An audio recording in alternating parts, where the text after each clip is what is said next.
네, 오늘은 9월 첫날입니다. 증시에서는 여름 휴가철에 끝나는 9월에 정말 많은 일들이 예정이 되어 있어서 더욱더 관심이 높은 시기이기도 한데요. 특히나 올해 9월에는 많은 변화가 예상되는 만큼 이번 달에 챙겨봐야 할 대내외 변수들 오늘 점검해보는 시간 마련했습니다. 한국경제신문의 한상춘 논설위원과 함께합니다. 어서 오세요. 네, 안녕하십니까?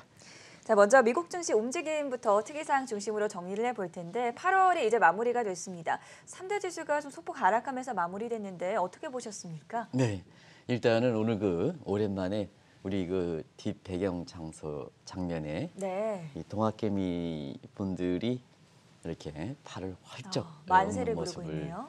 보이는데요. 사실은 이 방송을 통해서 한 열흘 전인가요? 예. 한 시리를 통해서 동학개미 분들이 좀 많이 갖고 있는 삼성전자가 좀 올랐으면 하는 여러 가지 얘기를 했는데요. 이 여부를 떠나서 어제 장 막판이긴 하지만 삼성전자 주가가 좀 많이 이렇게 올라서 네. 이렇게 다행이다 이렇게 보시면 되겠습니다. 이 문제가 계속될 수 있느냐 하는 것은 9월 일정을 좀 보실 필요가 있는데요. 일단 뉴욕 증시 움직임에 어제도 이제 말씀드린 특이 사항들이 좀 있었습니다. 일단은 고용지표 발표에 대해서 숨죽인 장세가 지속되는데요. 왜 그럴까 하면 테이퍼링 문제에 대해서 빠르면 9월에 시기라든가 방법론이 결정할 가능성이 있다 하는 측면에서 지금 테이퍼링 결정할 때 시청자 여러분 다 아시겠습니다는 우리가 물가보다는 고용지표에 더 신경 쓰는 것은 그렇죠. 사실 2012년서부터 페드의 양대 목표, 듀얼 맨데이터를 설정했던 것이 전통적으로 물가 안정의 사실 고용지표거든요. 네. 근데 왜 고용지표를 넣었을까 하는 측면에서는 지금은 물가가 올라가더라도 웬만큼 올라가지는 않습니다. 그런 측면이거든요. 또 한 가지는 이번에 물가가 올라가더라도 파월의 입장이 일시적이다 하는 것을 지난주까지 계속 이렇게 입장을 견제하고 있습니다는 지금 페드의 멤버들은 브레이너 이사를 제외하고는 대부분 다 이렇게 인플레가 일시적이 아니다 하는 입장에 대해서 매파적 성향으로 돌아간 상황이거든요. 그런 과정에서는 테이퍼링 문제는 고용지표 문제에서 결정된다 이렇게 됐습니다. 그게 이제 미국 시간으로 9월 3일 날 8월 달에 고용지표가 이렇게 발표되죠. 이 지표의 결과에 따라서 지금 관심이 되는 것은 지금은 테이퍼링 문제니까 실업률보다도 신규 실업 창구 건수가 중요하다 하는 걸 네. 말씀드리겠습니다. 그래서 이 지표가 100만 건이 넘으면 확실한 거고요. 지금 이 사항은 이렇게 7월 달에 워낙 많이 올랐으니까 이렇게 베이스 이펙트 때문에 조금 줄어들긴 하겠습니다는 그래도 한 80만 건, 지금 예상 한 74만 건 나오는데 이것도 많은데 80만 건이 넘으면 시청자 여러분 테이퍼링은 9월 달에 결정할 가능성이 높기 때문에 바로 이렇게 이번 주에 발표되는 고용지표에 굉장히 주목하는 사항이다 이렇게 보시면 되겠고요. 또 한 가지는 역시 경제 외적인 측면에서 정책 문제의 미국 증시의 억눌림입니다. 이게 바로 아까 우리 워싱턴 특파원의 정인설 특파원께서도 그렇죠. 이제 전해주셨습니다는 네. 미국 증시에서도 역시 9/11 사건 이런 거 갈 때 아프가니스탄 이렇게 철근 문제가 굉장히 증시에 중압감이 되는 건 사실이거든요. 그래서 당초 일정보다 하루 앞당겨서 바이든 대통령이 여러 가지 상황을 감안해서 철군을 완료했다 하지만 아직도 현지 내에서 미국인들이 200명 이상 이렇게 남아있는 상태이기 때문에 철군이 저렇게 남아있는 사람들하고 완료하는 걸 대통령이 발표할 필요가 있겠느냐. 더더구나 그 이전에 미군이 이렇게 아프가니스탄의 IS 테러에 의해서 13명이 죽은 사건에 대해서 바이든 대통령에 대한 국민의 지지도가 레드크로스가 발생했다 이렇게 얘기하거든요. 시청자 여러분 레드크로스에 대해서는 바이든 대통령의 지지율이 하락하는 반면에 반대율이 올라가서 거기에 겹치는 것을 보통 레드크로스라 이렇게 하는데요. 네.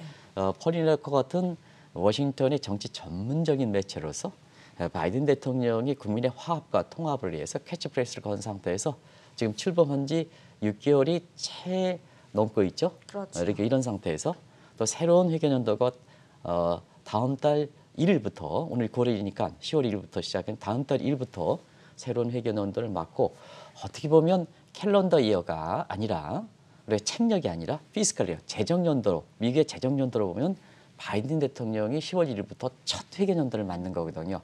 자기 수중의 예산 가지고 이제 경제정책을 운영하는 첫 회계연도가 다음 달서부터 맞게 되는 겁니다. 그런 각도에서 보면 바이든 대통령의 지지도는 굉장히 중요한 걸 이렇게 보이는데요. 지금 이렇게 바이든 대통령의 첫 실현이다 정특파원이 이렇게 말씀하신 것 마찬가지로 빠르게 특정 사건에 의해서 이렇게 떨어짐에 따라서 처음으로 내가 재정권을 쥐고 경제정책에 가는 회계연도 앞두고 이렇게 이 문제는 사실상 공화당 입장에서는 굉장히 절호의 기회가 되지 않겠나 이렇게 보였습니다.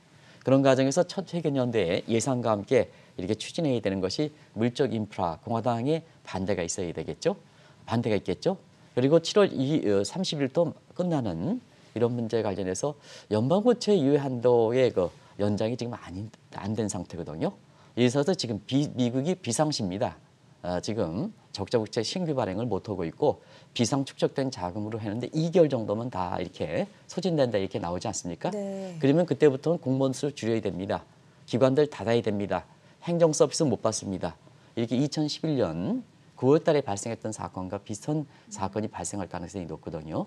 이 또한 공화당이 저렇게 바이든 대통령의 지지율이 떨어질 때에는 사실 공화당이 절호의 기회거든요. 왜 그러냐 하면 내년에는 이렇게 바이든 대통령의 중간 선거가 있습니다. 중간 선거가 있는데 지금은 블루 웨이브다 해서 캐스팅 보트를 갖고 있는 상원에까지 포함하면 민주당입니다는 사실 바꿔보자 하는 심리가 강하게 이렇게 부각될 수밖에 없거든요. 이거를 계속해서 가져갈 가능성이 있기 때문에 페드 리스크 시청자 여러분 아시겠지만 연일 서로가 전문가다 하는 사람들도 연일 바뀌고 있는 페드 리스크와 함께 재정 정책 측면 또 정치 군사적 측면에서 바이든 노믹스의 불확실성을 더해줄 수 있는 이런 그 변수기 때문에 증시에 억눌린 감이거든요. 그래서 미국의 3대 지수는 이렇게 9월 달 앞두고 8월 말에 차익 실현 때문에 그동안의 그 랠리 국면 나스닥과 S&P 랠리 국면을 종언하고 소폭 하락세로 돌아선 것이 아닌가 이렇게 보고 있습니다. 자, 오늘 9월 1일, 9월의 첫날입니다. 9월에는 다른 어떤 일정보다 현안보다도 뭔가 불안하다 이런 투자 심리가 아무래도 가장 큰 변수가 아니겠습니까? 네, 여름 휴가철이 끝나면 강당 시장 참여들이 미국 같은 경우에는 굉장히 긴 장기 여름 휴가철을 갔다 오기 때문에 네. 휴가철 전에 포지션을 조정하거든요. 그래서 돌아오고 나서 포지션을 롱 포지션 그러면 주가가 많이 올라가겠고 숏 포지션 주가가 떨어지겠고 하는 예. 변화가 많고 그다음에 페드 입장에서도 잭슨홀 미팅이 있긴 하지만 새로운 예견연도 피스칼 이어를 10월 1일 앞두고 마지막으로 이렇게 전년도 회계연도의 통화정책 측면에서는 사실 점검과 함께 새로운 재정정책 측면에서 손발을 맞추기 위해서 사실 그 통화정책의 새로운 방향을 모색하기 때문에 9월 달에 많은 변화가 있는 겁니다. 그런 과정에서 한번 이렇게 매년 그 9월 특히 10년 주기별로 9월은 큰 변화가 있는데요. 오늘 한번 그걸 쭉 정 PD님 한번 보여주시기 바랍니다. 그리고 지금 상황을 같이 왜 이렇게 1971년서부터 이걸 보여드리냐 하면 한번 지금 상황을 한번 보겠습니다. 1971년에 9월 달에 달러 주도의 브레튼 우즈 체제, 소위 브레튼 달러 중심 체제 이것이 균열이 되면서 네. 다음 연도 72년에 닉슨의 금태한 정지 선언을 했죠. 왜 통화 제도적 측면에서는 브레튼 우즈 체제의 균열을 받다 해서 굉장히 획기적인 사건이었습니다. 이게 하나하나 설명을 내면 굉장히 아마 그 대학원에서 한 학기 과정을 이렇게 설명해야 되는데요. 오늘 그냥 시청자 여러분한테 이렇게 일정만 좀 말씀드리겠습니다.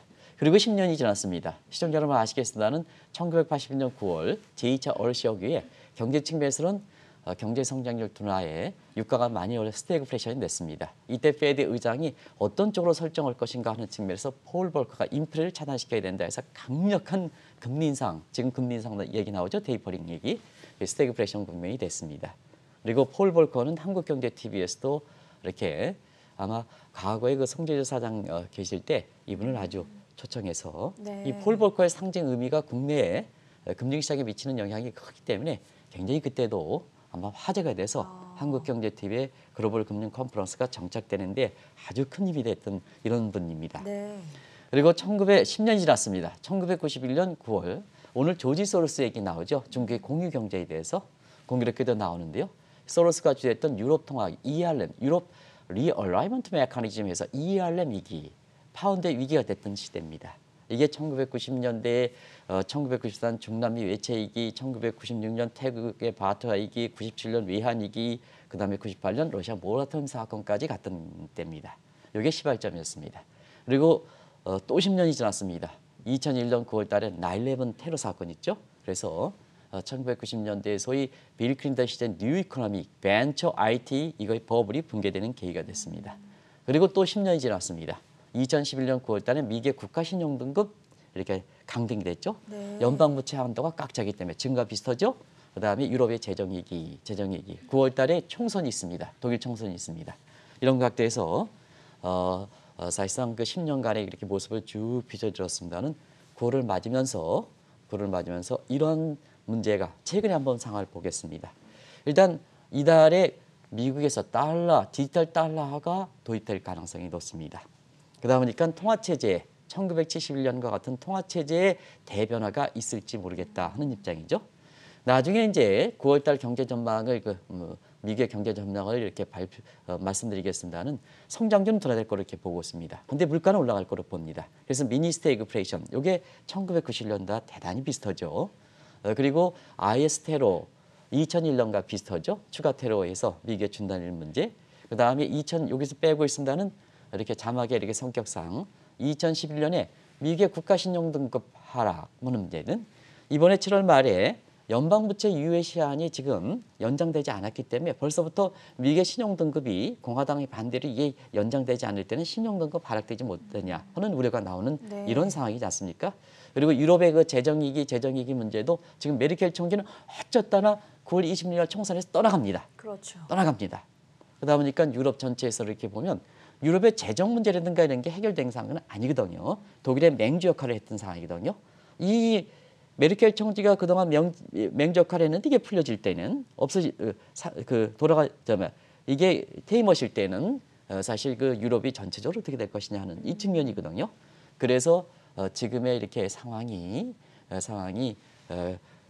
10년마다 발생했던 상황과 겹쳐서 복합적으로 나타나기 때문에 사실 9월 달이 특별히 어떤 구체적인 일정 현안과 관계없이 이 자체가 중압감을 갖고 있는 게 그 올해 9월 달을 맞는 모습이다 이렇게 보겠습니다. 과거 10년마다 주기에 9월 달에 있었던 여러 가지 위기들을 종합을 해봤을 때 올해도 역시나 9월 투자 심리를 좀 불안하게 느끼고 있다. 이렇게 정리를 해볼 수가 있겠고요. 아무래도 개별 사안으로는 9월 FOMC가 가장 주목을 받지 않을까 싶은데 9월에는 또 수정된 경제 전망이 발표되지 않습니까? 네, 시청자분이라든가 전원껏게 여쭤보겠습니다. 최근에 파월 의장이라든가 FOMC 멤버들이 이렇게 테이퍼링에 대해서 얘기하는데요. 그 말 한마디마다 과거처럼 뭐 세계 경제 대통령 뭐 이렇게 해서 신뢰가 주느냐 저는 그때 여쭙겠습니다.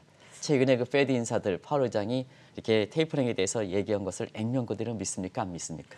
많이 신뢰도가 줄어들었죠. 많이 신뢰도가 떨어졌죠. 네. 그래서 오죽했으면 파월 리스크 그다음에 페드 리스크 지금같이는 혼탁한 상황에서 말이 많을 때는 네. 사실 그 캐스팅 보트를 갖고 있는 게 페드와 파월 의장의 이렇게 모습이에요.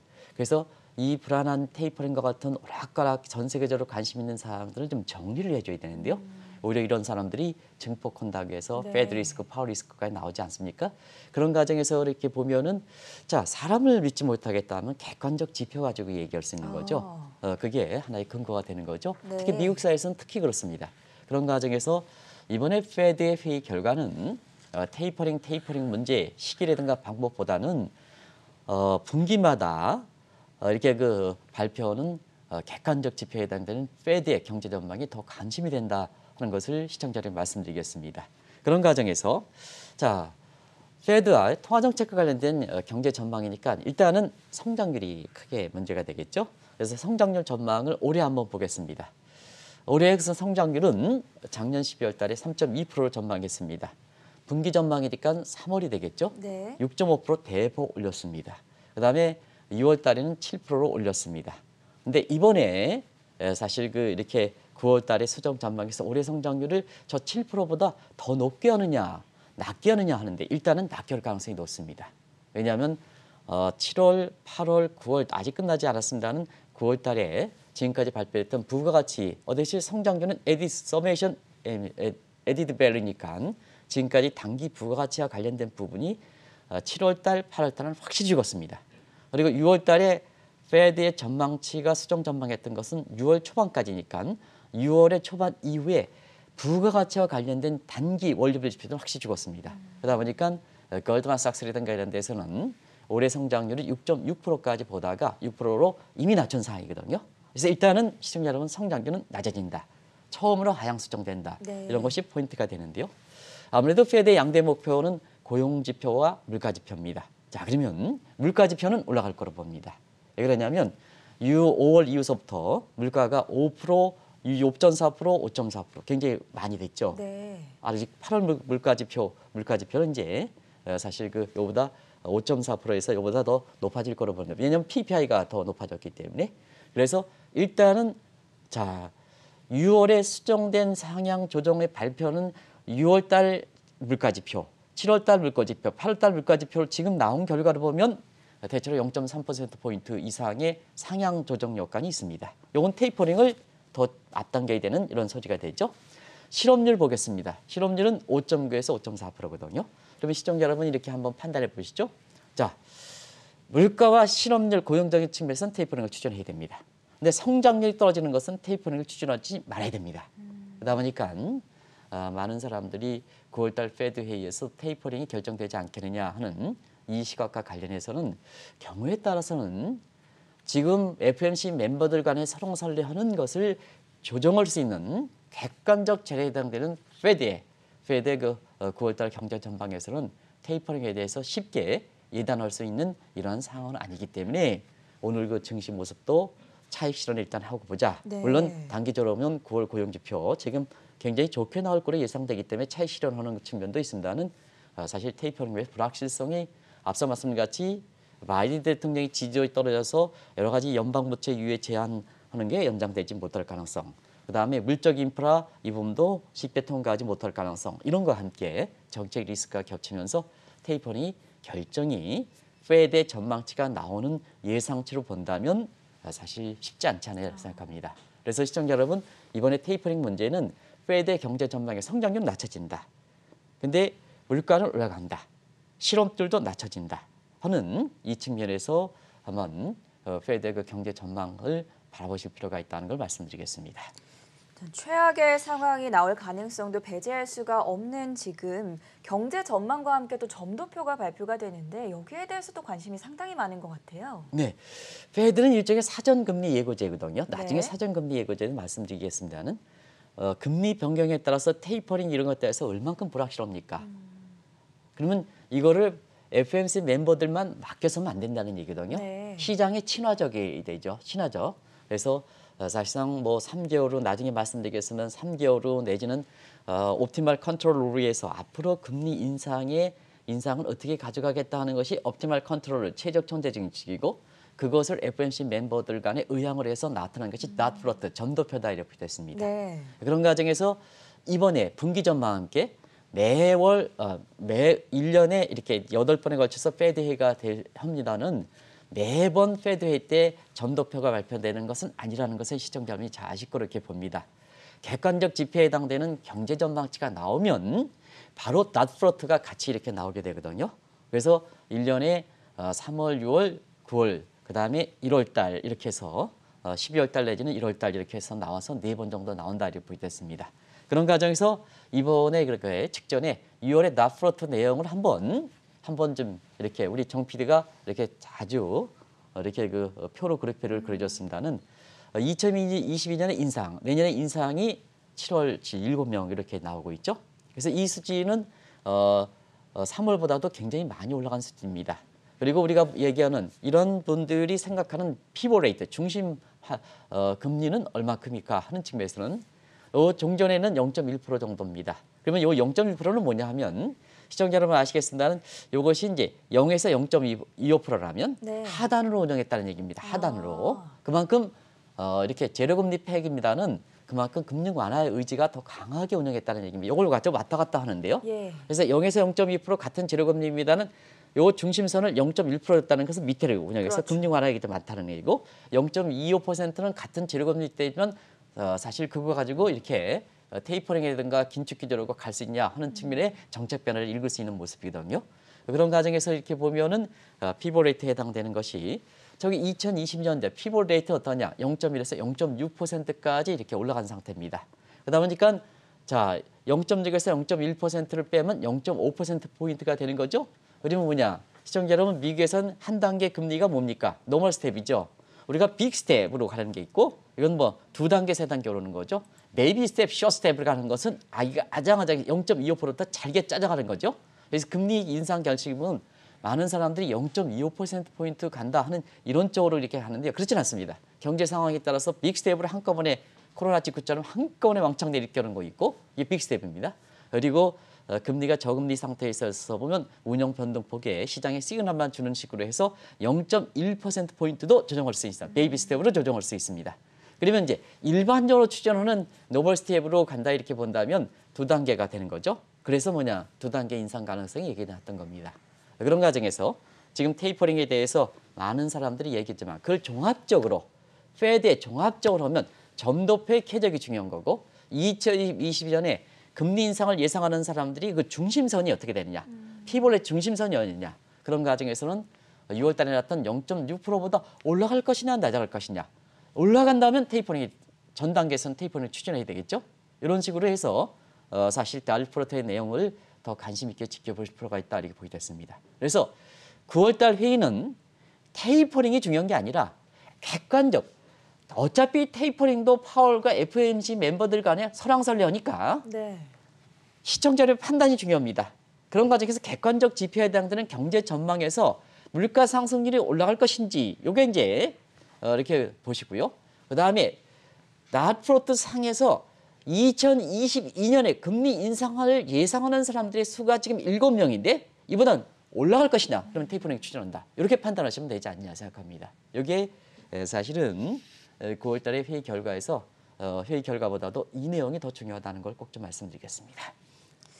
중국 변수도 중요해 보입니다. 시진핑 정부의 경제정책 대변화가 지속이 되고 있는데 다음 달로 예정이 되어 있는 전회를 앞두고 이달에는 추가적인 경제정책 변화들이 나올 것이다. 이런 이제 지적이라고 해야 기대라고 해야 될까요? 나오고 있는데 어떻게 보십니까? 네, 어제 그 시진핑 국가주석에 네. 사실 인터넷과 게임업 소위 테크레시 빅테크 규제에 대해서 얘기한 거 가지고 사실 그것을 규제 완화로 이을 것이냐 아니면 오히려 더 강도 있게 될 것이냐 하는 것은 판가름하기 어렵습니다. 네. 사실 어제 삼성전자가 올라간 데는 중국의 요인보다도 중국의 요인은 우리 국내 주가를 떨어뜨리게 했던 요인이죠. PMI라든가 뭔가에서 오전장 아마 오전 1시 이전까지도 이렇게 시장이 좀 안 좋았던 거로 기억됩니다. 그래서 장막판에 TSMC의 반도체 이렇게 인상 문제라든가 그다음에 환율이 사실 오후에 많이 떨어졌거든요. 환율 문제라든가 그다음에 프로그램 매수 이런 문제 관련해서 사실 이런 요인 때문에 막판에 외국인들이 1조 정도 이상의 삼성전자를 인수하는 상태에서 사실 뭐냐 사실 우리 그 동학개미들이 갖고 있는 삼성전자를 중시해서 우리 코스피 지수가 50포인트 넘게 네. 돼서 올랐던 배경이거든요. 그런 과정에서 이렇게 보면은 중국은 다음 달에 전회가 있습니다. 아시겠지만 전회는 경제 정책을 이렇게 결정하는 겁니다. 그러면 이제 전에 앞서서 작년에 전회 때는 뭐를 강요했냐? 공유 경제를 강요했던 겁니다. 네. 우리가 있는 공동부자 공유 경제를 강요했던 겁니다.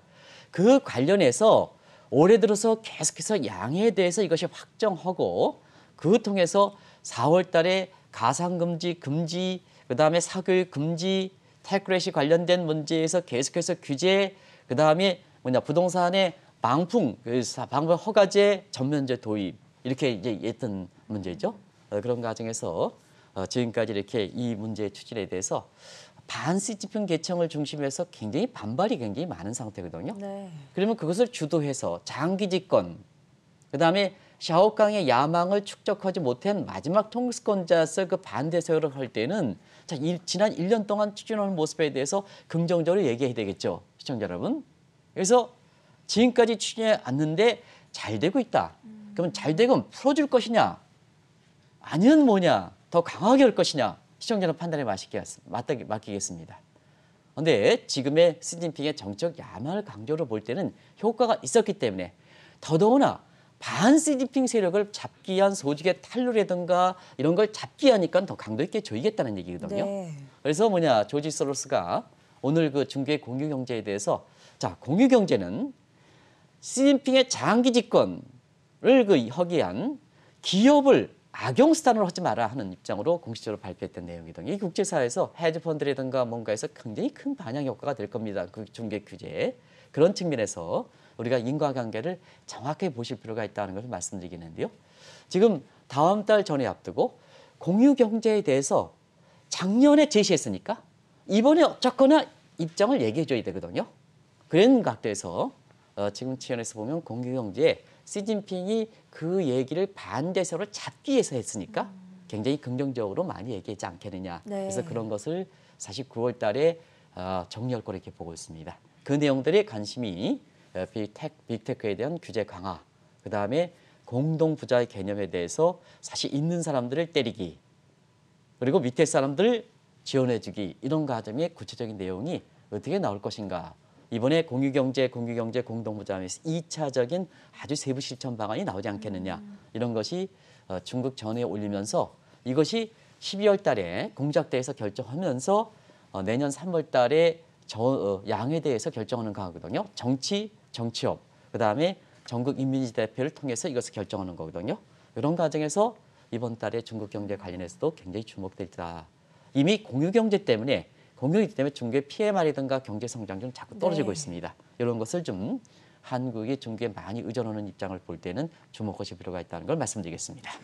9월 대내외 변수를 점검하고 있습니다. 미국과 중국에 이어서 유럽도 여러 가지 변화가 예상이 되는데 일전에 이 시간을 통해서 이제 소개를 드린 적이 있는데 독일에서는 아이들이 남자도 총리가 될 수 있냐라고 물어본다고 합니다. 그러니까 메르켈 총리가 오랫동안 총리로서 사랑을 받았기 때문에 그런 변화에 대해서도 상당히 이제 기대보다는 좀 아쉬운 평가가 많겠죠. 네. 이번 달에 총선이 있지 않습니까? 네, 역시 조랭코가 국제 감각도 뛰어나고 경제 감각도 뛰어난 것 같습니다. 그런 쪽 얘기가 이렇게 부는 것은 메르켈 총리가 16년을 했습니다. 그렇죠. 오래 장자. 했죠. 그러니까 여성만 이게 총리가 된다. 네. 그리고 성과도 굉장히 좋았습니다. 독일의 위상을 한 단계, 진짜 2차 세계전의 패전에 네. 이렇게 그 위상을 완전히 떨쳐버렸다 하는 쪽으로 유럽 맹주뿐만 아니라 전 세계적으로도 그렇습니다. 우리가 이 9월 20일 독일의 총선을 맡고 있는데요. 네. 독일에서 오죽했으면 남자가 학생들이든 그런 측면에서 사실 메르켈 총리가 워낙 장기 집권했고 장기 집권에도 지루한 감이 없었습니다. 지금 전앵커 말씀하시지 않습니까? 장기 집권은 나가라는 게 아니라 좀 더 했으면 하는 게 그렇죠. 독일의 심리거든요. 젊은 학생들도 네, 그것도 존경을 젊은 많이 학생들도 존경을 받았죠. 하는 거거든요. 그래서 유럽에 맹적할 뿐만 아니라 전 세계 지도자를 대상으로 해서 아마 지금의 어떤 존경심, 지도를 조사해 봤습니다. 그다음에 여기에는 바이든도 포함하고 캐나다 총리도 다 포함하고 일본의 스가도 포함되고 문재인 대통령 포함되지 않았습니다. 여기에 낄 수 있는 이렇게 입장이 안 되기 때문에 사실 됐는데요. 지금 뭐냐, 메르켈 총리가 여론조사라든가 이런 쪽에서 가장 훌륭한 바이든 대통령 2위이 나는데요. 가장 훌륭한 이렇게 된다. 네. 이런 입장입니다. 그런 과정이 지금 저는 그 말씀대로 남자도 독일의 총리가 될 수 있을까 하는 이런 쪽의 얘기들이 나오는 것이 아닌가 생각합니다. 어쨌든 이미 아시겠습니다는 9월 이렇게 26일 총선에서 독일 총선에서 지금 상태에서는 상당 부분 메르켈 총리가 이미 더 이상 이제 연임을 하지 못하고 본인 자신도 이제 가정으로 돌아가겠다. 저는 참 이 대목이 굉장히 중요한 대목이다. 우리가 한국경제TV를 통해서 우리 국내 언론에서 잡지 않는 모습을 전해준 문제에서는 메르켈 총리가 그렇게 이렇게 굉장히 이렇게 중요한 역할을 하는데요. 네. 그러면 대부분 다 최고 통수권자는 다 그런 건 아닙니다는 이렇게 사실 자기를 부각시키기 위해서 트럼프라든가 뭔가 해서 그런 아류들이 많지 않습니까? 그래서 그런 상태에서 이런 상태인데요. 그럼 이게 우쭐어진 게 아니라 자, 퇴근 시간에 가면 주부로서 역할로 했어요. 네. 슈퍼에 가서 사진이 유명했죠. 슈퍼에 가서 이렇게 장을 보는 장면이 국민들로부터 어떻게 비춰질까? 네. 어떻게 비춰질까? 하는 측면이거든요. 전 문재인 대통령도 좀 이렇게 장바구니 들고 이렇게 갔으면 지금 상태에서 어떻게 할까 하는 이 측면에선 내년에 대통령 후보 할 때 있잖아요. 아마 지금의 이렇게 여당, 민주당에선 아마 대통령 입장 그럴 리 없어야 되겠습니다는 집권당의 이렇게 지도가 가장 끌어올릴 수 있는 방안 중에 하나가 하는 생각이지 않은가 하는 생각하는데요. 지금 시사점이 많죠. 근데 그럴 뿐입니다. 그래서 공사가 구별이 강해야 뭐든지 CEO라든가 뭔가에서 다 이렇게 신뢰도가 높다는 그런 것을 보여주는 대목입니다. 지금이 무슨 사회입니까? 증강현실 사회입니다. 모든 것이 투명하게 비칩니다. 가려지는 게 없습니다. 나중에 다 벌어집니다. 다 들켜옵니다. 그런 과정에서 공사를 구별하는 것은 굉장히 중요하다. 부정부패라든가 뭔가 정책 사건이든가 뭔가 해서 음모설이든가 뭔가 할 때 공사가 구별해야 투명해야 모든 것이 사실 신뢰가 되면서 증거가 된다 이렇게 보겠습니다. 어쨌든 지금 메르켈 총리가 사임하고 나서 여러 가지 얘기가 나오고 있습니다. 네. 메르켈 총리가 워낙 잘했기 때문에 메르켈 총리 퇴임에 따른 후유증은 불가피하지 않겠느냐. 그게 여러 가지가 나옵니다는 유럽 통합 문제에 있어서 굉장히 차질이 많이 비를 것같습니다. 예. 그래서 연계 탈퇴에 이어서 추가적인 연계 탈퇴 문제. 그다음에 유로랜드에 있어서는 지금 피그스과들이 다시 움직임을 보이고 있거든요. 재정 문제 어려움을 겪고 있는 이런 상태이기 때문에 그래서 기업인을 중심해서 유로 가치가 9월 중에서는 의외로 흔들릴 가능성. 특히 국내 기업인들 입장에서 유럽의 수출 비중이 많은 입장에서는 유로 가치가 의외로 약세가 될 수 있는 가능성. 요 대목은 이렇게 독일 총선과 관련해서 특별히 좀 염두에 두실 필요가 있다는 것을 말씀드리겠습니다.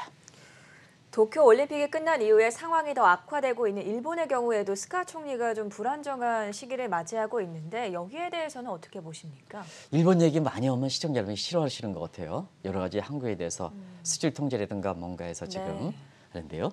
그래서 짧게 줄일게요. 스가 총리 이달에 있잖아요. 자민당 총선하고 11월 달에 공식적으로 사실 일본의 그 총선을 맞습니다. 스가 총리 자민당 총선에서도 이렇게 확실하게 자민당 총재가 돼야 이렇게 일본에서 총선에 나갈 수 있는 거거든요. 여기에 힘들지 않겠냐 이렇게 보고 있습니다.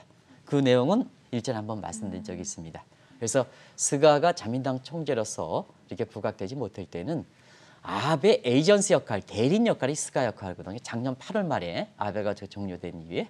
그래서 두 가지 점을 말씀드리겠다. 일단 아베의 정원, 그다음에 경제정책 측면에서는 아베노미스의 정원을 맡는다 하는 것이 사실 9월 달에 인접국인 일본에 있어서 보더라도 한국 입장에서는 과거에 비해서 경제 이렇게 경합도라든가 엔화 영향력이 줄어들긴 했지만 네. 이게 부품적인 측면이라든가 이런 측면에서는 아직도 일본에 대한 경제력이 우리가 높은 상태거든요. 그런 각도에서는 아베 정원, 스가가 아니라 아베 정원, 또 아베 경제정책을 그대로 이끌어 스가니까 아베노미스 정원. 그랬을 때 사실 엔달러 환율은 어떻게 될 것이냐. 엔화가 약세가 될 것이냐 강세가 될 것이냐. 우리 한국경제TV에서 오늘 공교롭게도 초빙한 사람 이렇게 중요한 인물을 많이 초빙했기 때문에 그렇습니다. UC 버클리의 베리 아이켄 그린 교수 이분이 2017년에 하이퍼 언서튼티 갈브레스 교수가 1977년 언서튼티 나온 지 40년 만에 하이퍼 언서튼티 초불확실성 시대 지금 그렇죠?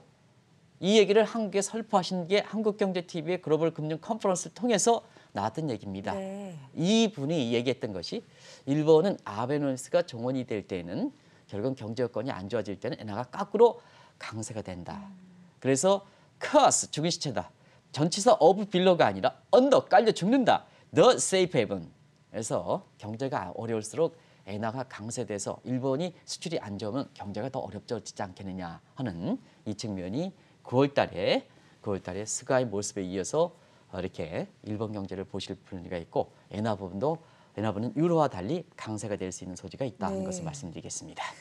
마지막으로 국내 증시 입장에서는 외국인 자금이 어떻게 될 것인가 또 가장 큰 관심사 중에 하나인데 여기에 대해서도 설명해 주시죠. 네, 어제 이제 갑작스럽게 외국인들이 장 막판에 1조 원 정도 매수하는 데는 네. 우리 내부적 요인보다는 외부적 요인이 많이 기인하고 있거든요. 그래서 무슨 외국인 매수세가 이렇게 지속이 되려면 우리 내부적 요인이 개선되는 게 굉장히 중요한 겁니다. 외부 요인에서 올라가는 것은 우리가 이 방송을 통해서 동학개미분들이 삼성전자 주가가 떨어질 때 제발 이재용 부회장 가석방하지 말고 사면해 하십시오. 지금처럼 세계가 하나일 때는 오너가 결정력이 중요합니다. 그러니까 가석방하고 나셔서 240정가에 크게 결정하지 않습니까? 이 전문 경영이 어떻게 결정합니까? 그래서 삼성전자가 우물투기가 했던 배경인데요.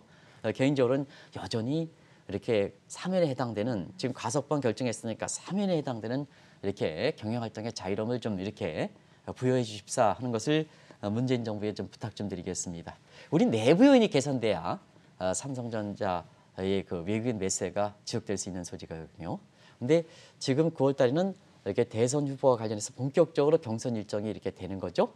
그리고 여러 가지 대선 후보들이 우리 후손보다는 너무 표심만 결정돼서 서로 싸우는 분위기입니다. 네. 외근의 분위기를 볼 땐 굉장히 정책적으로 불확실한 상태에서 이렇게 돼요. 이게 한번 보겠습니다. 지금 이제 외국인들이 어제 얘기하면서 어제 내년도에 그렇게 거의 정기국회 앞두고 내년도에 그 예산이 이렇게 결정됐죠. 그렇죠. 대선이 굉장히 슈퍼 예산으로 결정됐죠. 600조였네요. 600조가 넘죠. 그래서 우리 빚으로 따질 땐 1000조원이 넘는다 이렇게 얘기하지 않습니까? 그럼 엊그제 잉크든 말이기 전에 한국은행 입장에서는 금리를 올렸지 않습니까? 그렇죠. 그럼 어떻게 되는 거냐? 재정은 풀고 그다음에 뭐냐? 재정부 600조 지난해에 비해서 조금 올렸다. 무슨 얘기입니까? 무슨 얘기입니까? 지난해 엄청 올렸지 않습니까? 추경도 많이 편성했지 않습니까? 이런 상태에서 조금 올라갔다고 해서 조금은 아니지만 사실 재정이라는 건 빚 여건이 있고 경제가 돈을 낼 수 있느냐, 적자 국채가 발행할 수 있느냐 이런 여건 가지고 따져줘야죠. 단순히 절대 규모가 증가율이 좀 작년에 대비해서 출범 그 4년 동안의 예산의 결정에서 둔화됐다 해서 한 나라의 그 경제 컨트롤 타워에 해당되는 이런 분들의 입장에서는 아이고 이렇게 사실 그 600조가 증가율적인 측면에서 조금이다 이렇게 의식해서 얘기하는 것은 잘못된 게 아닌가. 지금 국민들 입장에서는 증세에서 더 이상 돈 낼 게 없지 않습니까? 이런 상태를 감안하셔서 입장을 두드러는 것보다는 본인 자신의 이렇게 국민 편에서 좀 이것을 양해를 구하는 모습이 네. 얼만큼 좋습니까? 근데 외국인의 입장에서는 한 통화정책 금리 올리고 이쪽은 슈퍼 예산이니까 그만 정책적으로 불확실한 겁니다. 그래서 동학개미 분들이 바라는 9월에도 외국인 매수가 이렇게 지속되려면 우리 정책 불확실성을 좀 줄여주고 대선에 본격적으로 나서고 있는 후보가 나와준 이렇게 대선 후보들이 후손 세대를 위한 이런 그 정책을 좀 개발하셔서 정책 불확실성을 증폭시키지 말고 약화시키는 이런 모습이 있어야 외국인 매수세가 지속되지 않겠느냐 네. 이렇게 생각됩니다.